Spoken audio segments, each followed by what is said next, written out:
Hello friends, welcome to my channel. দেশ এবং দেশের বাইরে থেকে যারা আজকে আমার ভিডিওটি কন্টিনিউ করেছেন প্রত্যেককে gardener tips with Kamal YouTube চ্যানেলে স্বাগতম। মাস্টার ডিসেম্বর, এই সময় থেকে আপনার ছাদ বাগানে লেবু গাছের আমূল পরিবর্তন দেখা যাবে। বিশেষ করে লেবু গাছের পাতা হলুদ হয়ে যাওয়া, পাতা ঝরে পড়া থেকে সমস্যা থেকে শুরু করে নানা সমস্যা। এর পাশাপাশি লেবু গাছে এই সময় ওয়াটার ট্রিটমেন্ট অর্থাৎ জলকষ্ট দিতে হয়। এই জলকষ্ট দেওয়ার পরে গাছের পাতা কিন্তু হু হু করে ঝরে পড়ে। এটি কিন্তু অত্যন্ত একটা গুরুত্বপূর্ণ সময়। এই সময় কিন্তু আপনি মেনটেন না করতে পারলে সব শেষ হয়ে যাবে। তাই আজকের ভিডিওটি আপনার জন্য অধিক গুরুত্বপূর্ণ, না স্কিপ করে কন্টিনিউ করুন।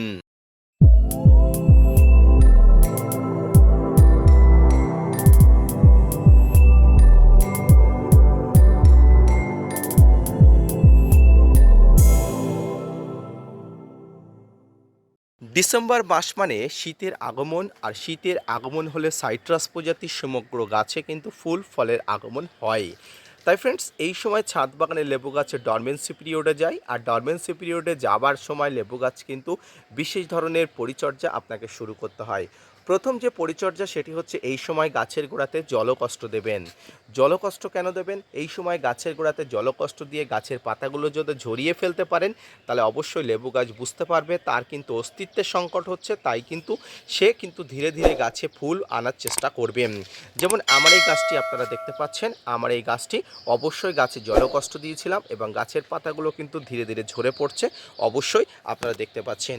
এই সময় ডিসেম্বর মাসে এসেও কিন্তু গাছে কিছু কাটাই ছাঁটাই পদ্ধতি করতে হয়, কারণ এর ভিতরে যে ডালগুলো থাকে সেগুলো কিন্তু ফাঁকা করে দিতে হয় যাতে সূর্যের আলো যেন সবসময় থাকে। এই ডিসেম্বর মাসে এসে লেবু গাছে যাতে সর্বোচ্চ রৌদ্র লাগে বা সর্বোচ্চ তাপ লাগে, সূর্যের আলো যেখানে সরাসরি পড়ে সেরকম জায়গাতে কিন্তু গাছ অবশ্য রাখতে হবে।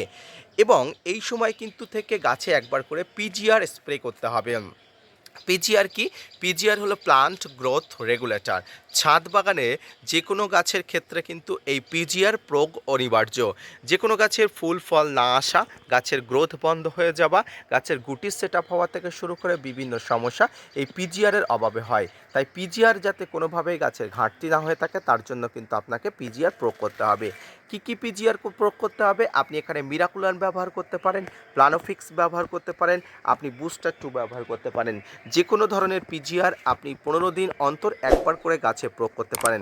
এই সময় ডিসেম্বর মাস, আর ডিসেম্বর মাস থেকে কিন্তু গাছে পিজিআর একবার করে প্রয়োগ করতে হয়। এর পাশাপাশি কিন্তু গাছে অনেক সময় অনেকে প্রুন করে ফেলেন, অর্থাৎ ডিসেম্বর মাসে গাছকে প্রুন করে ফেলেন। যেমন আমি আমার ছাদ বাগানের এই গাছটি দেখুন একদম প্রুন করে ফেলেছি। এই প্রুন অনেকে করে ফেলেন, এক্ষেত্রে কোনো অসুবিধা নেই, তবে এই সময় কিন্তু গাছে ফানগাসের উৎপাত ঘটে। তাই কিন্তু ডিসেম্বর মাসে এই প্রুন করাও লেবু গাছগুলোকে কিন্তু প্রচুর পরিমাণ ফানগিসাইড এবং কীটনাশক স্প্রে করার মধ্যে রেখে দিতে হবে। ফ্রেন্ডস, ডিসেম্বর মাসে লেবু গাছের গোড়াতে কোনো ধরনের নাইট্রোজেন ঘটিত খাবার আপনি দেবেনই না, অর্থাৎ সরিষার খোল পচানো জল থেকে শুরু করে যে কোনো সবজি পচা কম্পোস্ট এই ধরনের খাবার আপনি দেবেন না। কারণ এই ধরনের খাবার যদি আপনি দিতে থাকেন তাহলে কিন্তু গাছ আগামীতে ভেজিটেটিভ গ্রোথের দিকে নজর দেবে, গাছের রিপ্রোডাক্টিভ গ্রোথ বন্ধ হয়ে যাবে। তাই কিন্তু অবশ্যই আপনি এই ধরনের নাইট্রোজেন ঘটিত খাবার দেবেন না। তবে এই সময় আপনি নিঃসংকোচে কিন্তু কাটাই ছাঁটাই করতে পারেন, কোনো অসুবিধা নেই। গাছে ফল হারভেস্ট করার পরে সাধারণত গাছে প্রুন করতে হয়, কিন্তু অনেকে কিন্তু ডিসেম্বর মাস নভেম্বর মাসেও প্রুন করে, আপনি করতে পারেন, কোনো অসুবিধা নেই।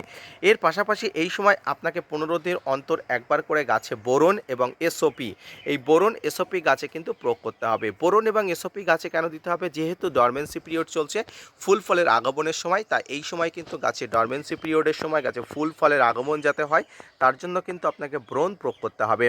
এই ব্রোন প্রতি লিটার জলে 2 থেকে 3 ml, 2 থেকে 3 গ্রাম এবং এসওপি 2 থেকে 3 গ্রাম একসঙ্গে মিশিয়ে নিয়ে আপনি আপনার ছাদ বাগানে প্রয়োগ করতে পারেন। তবে প্রয়োগবিধি সবসময় জেনে করবেন। অতিরিক্ত প্রয়োগে ছাদ বাগানে গাছের ক্ষতি হতে পারে, পাতা ঝরে যেতে পারে, পাতা পুড়ে যেতে পারে। তাই কিন্তু বোরন এবং এসওপি অত্যন্ত সতর্কমূলকভাবে পরিমাণ জেনে নিয়ে আপনারা প্রতি লিটার হারে অবশ্যই স্প্রে করবেন। ফ্রেন্ডস, এই সময় গাছের গোড়াতে কোনো ধরনের নাইট্রোজেন ঘটিত খাবার দেবেন না, আমি তো আগেই বলেছি। তবু আবার বলছি, এই সময় গাছের গোড়াতে কোনো ধরনের নাইট্রোজেন ঘটিত খাবার দেবে না। শুধুমাত্র যেটি করতে পারেন, কলার খোসা ভিজানো তরল আপনি কন্টিনিউয়াসলি দিতে পারেন। এই কলার খোসা ভেজানো তরলে প্রচুর পরিমাণ কিন্তু পটাশ থাকে, জৈব পটাশের উৎস হিসেবে এটি প্রয়োগ করা হয়। তাই আপনি পারলে কলার খোসা প্রতিনিয়ত কিন্তু গাছের গোড়াতে দিতে পারেন। এটি আপনি কলার খোসা শুকিয়ে দিতে পারেন বা কলার খোসা আপনি তরল হিসাবে ইনস্ট্যান্টলি কাজ করার জন্য অবশ্যই দিতে পারেন। এর পাশাপাশি এই সময় গাছে ফাঙ্গাসের এবং কীটপতঙ্গের উৎপাত যাতে না ঘটে তার জন্য আপনাকে কিন্তু প্রতিনিয়ত ফাঙ্গিসাইড প্রয়োগ করতে পারে। সাপ, ম্যানসাপ, ব্যাবিস্টিন, রেডোবিন গোল্ড, ব্লাইটক্স, ব্লু কপার, অ্যাম্পটিপাইপ, অ্যামিস্টার টপ যে কোনো ধরনের ফাঙ্গিসাইড আপনি সপ্তাহে একবার করে প্রয়োগ করুন।